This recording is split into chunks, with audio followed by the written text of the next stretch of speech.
जाता है और उनके लिए वो एक क्राइटेरिया बना दिया गया है, एलिजिबिलिटी क्राइटेरिया है, जिससे उनको प्रमोशन मिलता है।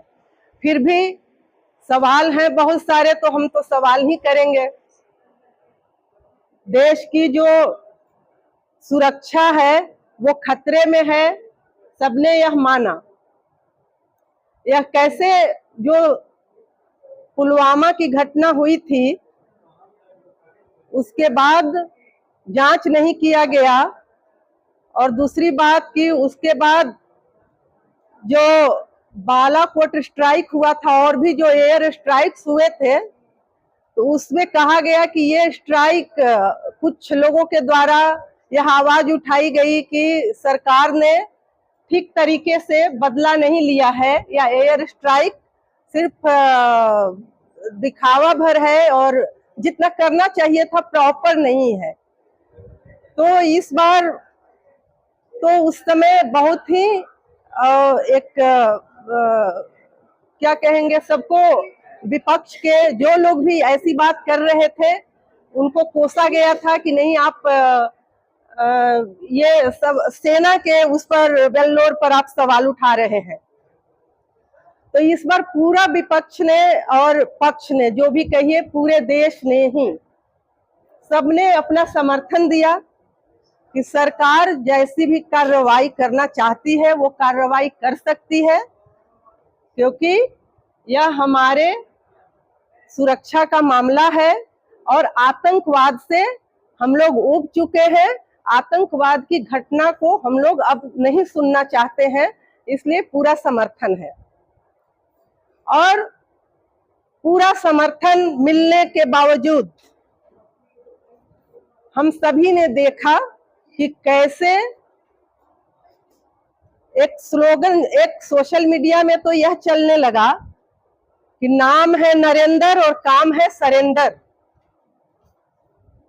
तो जिस तरह से ये लोगों को हजम नहीं हुआ, जिस तरह से सीज फायर हुआ, हम युद्ध के पक्ष में नहीं हैं, क्योंकि युद्ध में हमेशा ही आम लोग ही मारे जाते हैं, और उसमें भी अगर देखा जाए तो महिलाएं और बच्चे सबसे ज्यादा उसमें पीड़ित होते हैं। तो युद्ध के पक्ष में हम कतई नहीं हैं, लेकिन ये जो एक कन्फ्लिक्ट किया जा रहा था और कहा गया कि जो टेरर जो कैंप है हम उस पर हमला कर रहे हैं, और सचमुच ये वही था। इस बार सेना ने बहुत ही मतलब टारगेटेड हमला किया था। जो टेरर कैंप्स थे उनको सिलेक्टेड 9 टेरर कैंप्स पर सेना का दावा है कि उन्होंने हमला किया था।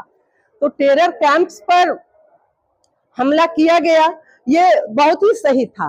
तो सेना को रोक किसने दिया और आपने क्यों रोक दिया?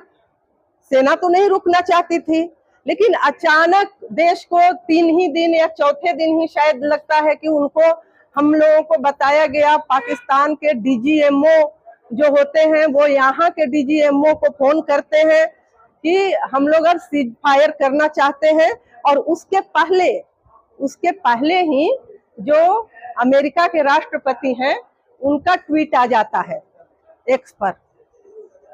वो कहते हैं कि हम दोनों देशों के बीच सीज फायर करा दिए हैं, अब दोनों देश लड़ाई नहीं करेंगे। तो युद्ध तो ये था नहीं, ये तो कन्फ्लिक्ट भर था, और उसको भी आपने रोक दिया।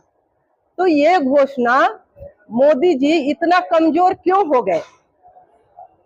हमारे प्रधानमंत्री जो अभी उस समय घटना के दूसरे ही दिन, शायद लगता है कि यहाँ मधुबनी में, बिहार के ही मधुबनी में आकर के भाषण दिए थे, बोले थे कि मिट्टी में मिला दूंगा।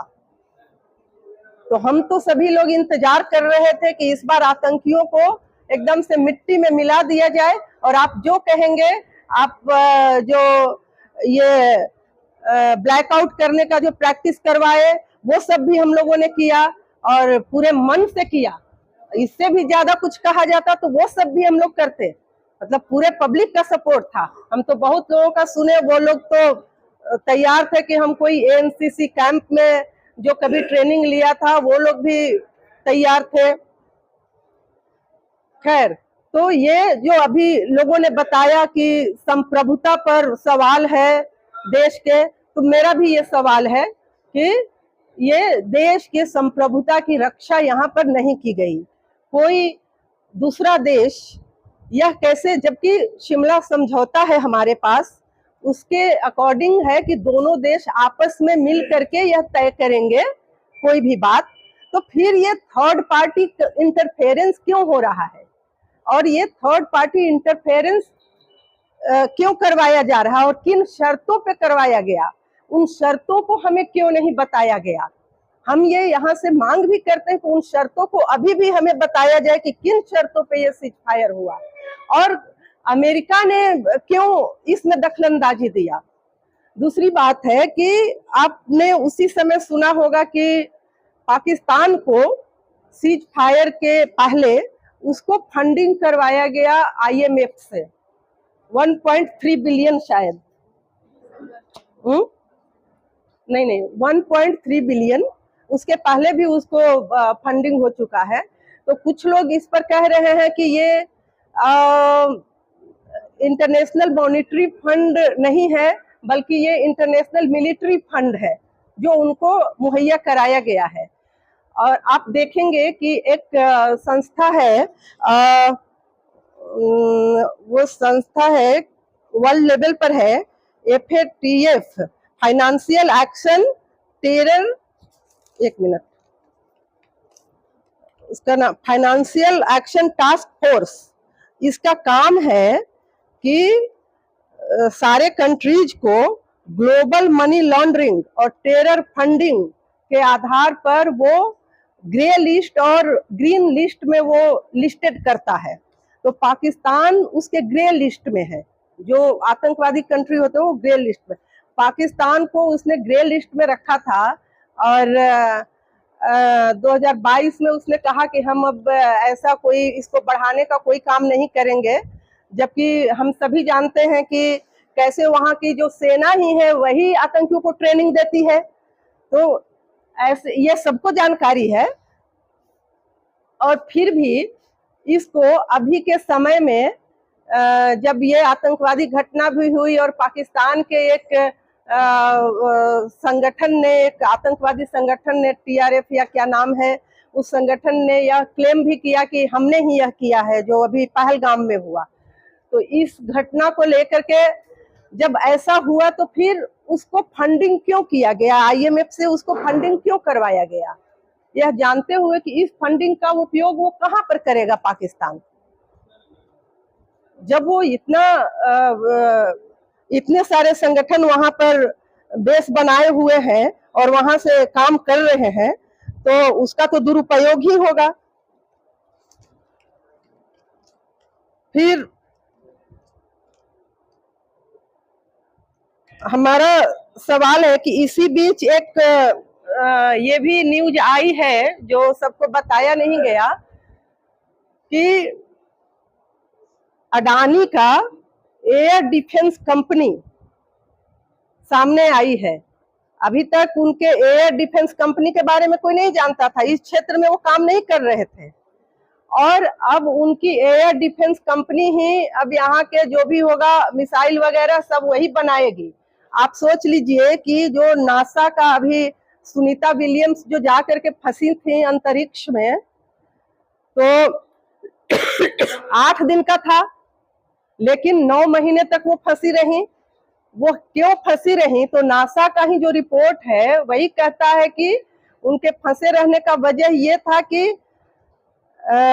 जो सैटेलाइट होता है उसको नासा नहीं बना करके प्राइवेट कोई कंपनी ने बनाया था, और वो उस चीज को उतना तरीके से समझ नहीं पाया, तो इसीलिए उसमें वो गड़बड़ी, जिस चीज को चाहिए था वो गड़बड़ी वो आ गया, और उसी गड़बड़ी की वजह से उनको वहां पर इतने दिनों बिताना पड़ा, और इतने दिनों बाद वो फिर यहाँ पर धरती पर वापस आई।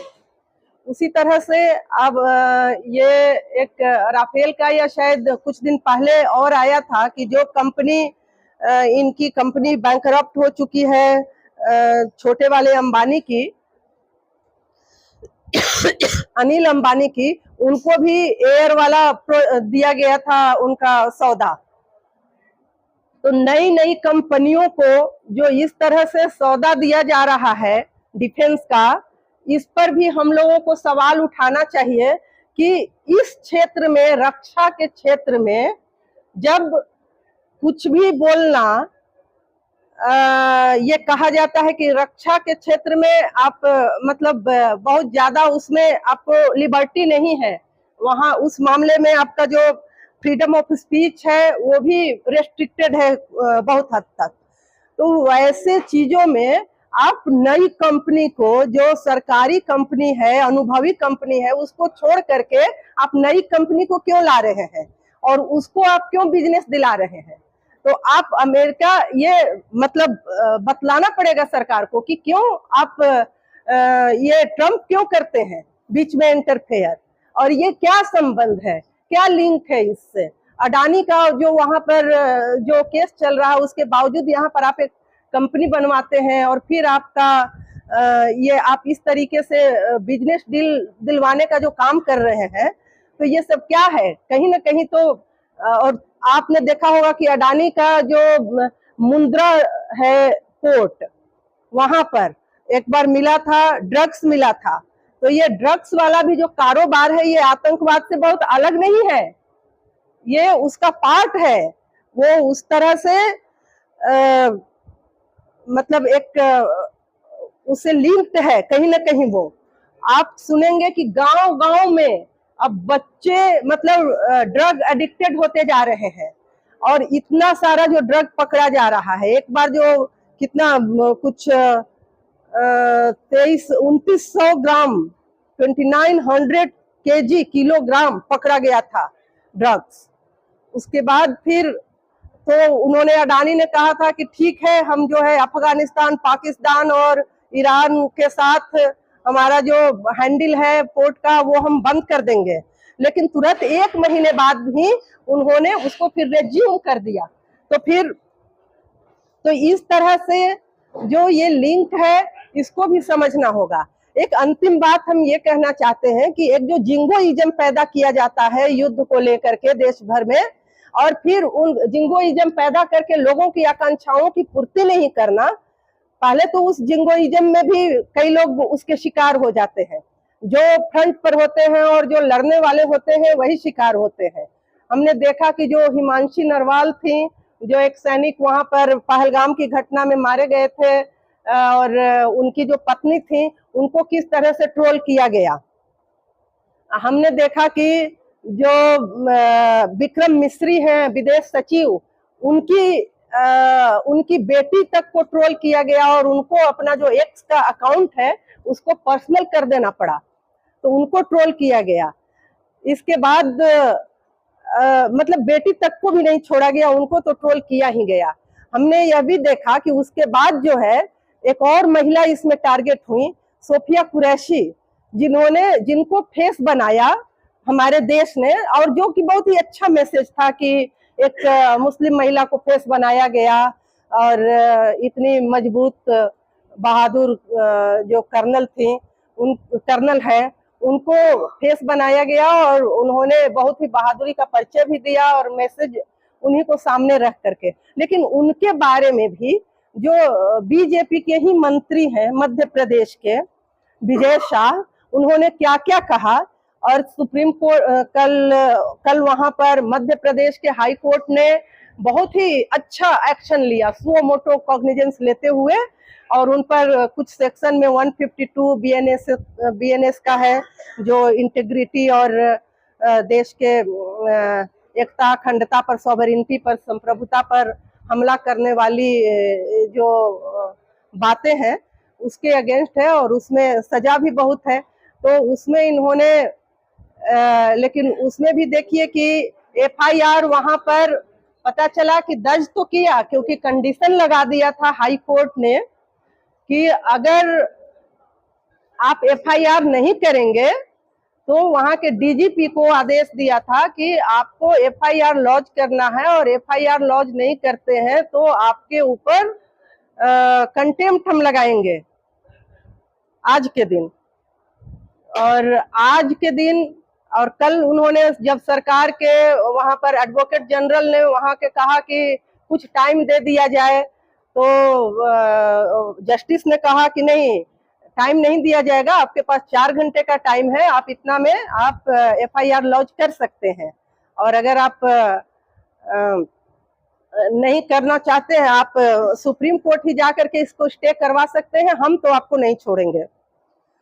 तो उसके बाद इन्होंने क्या किया कि यहाँ के जो लेकिन वो FIR लॉन्च नहीं हुआ। FIR लॉन्च तो हुआ, लेकिन वो FIR, हम बस 1 मिनट बोलने वाले हैं सर, तो थोड़ा सा डिस्टर्ब नहीं करना चाहिए बीच में। तो FIR लॉन्च तो किया, लेकिन बहुत ही हल्के वाले सेक्शन लगाए। जो सेक्शन मेंशन किया था हाई कोर्ट ने, वो सेक्शन नहीं लगाए गए। और आज सुप्रीम कोर्ट में भी वो केस मेंशन किया गया था, लेकिन सुप्रीम कोर्ट में सुना नहीं गया। तो और यहाँ पर हाई कोर्ट ने फिर आज लिस्टेड किया था उसको टॉप लिस्ट में। कल ही ऑर्डर था कि टॉप लिस्ट में इसको लिस्ट किया जाएगा, तो लिस्ट हुआ। और वही हल्के सेक्शन में जब किया तो उन्होंने लौटा दिया कि नहीं नहीं, ये FIR नहीं, हमने आपको बताया था कि आपको कैसे FIR लॉन्च करना है, आप वैसे करिए FIR लॉन्च। तो इसी तरह का उम्मीद हम करते हैं कि एक जो इस तरह के, उसके बाद जो इस तरह का माहौल बनाया जाता है, एक बांटने वाला माहौल, लड़ने मकसद लड़ना नहीं है, आतंकवाद से लड़ना नहीं हो करके मकसद आपका कहीं और हो जाता है। और आप किसी को, एक बहादुर कर्नल को, जो जिसको आप आतंकियों की बहन आप कहते हैं, तो इस तरह का माहौल हम नहीं चाहते हैं कि देश में पैदा हो। और ऐसी जो कोशिशें होंगी, ऐसी तमाम कोशिशों को, जिस तरह से पहलगाम में जो हमला हुआ और उसके बाद यहाँ के लोगों ने ही हिंदू मुस्लिम का रूप उसको नहीं लेने दिया, और अभी जो हाई कोर्ट का रूप है वह भी बहुत स्वागत योग्य है, उसका स्वागत करते हुए, और हम लोग भी इसको हिंदू मुस्लिम का ये मतलब डिवीजन का ये अखाड़ा नहीं बने, बल्कि आतंकवाद से कैसे मुकाबला करना है इसके प्रति सजग हो।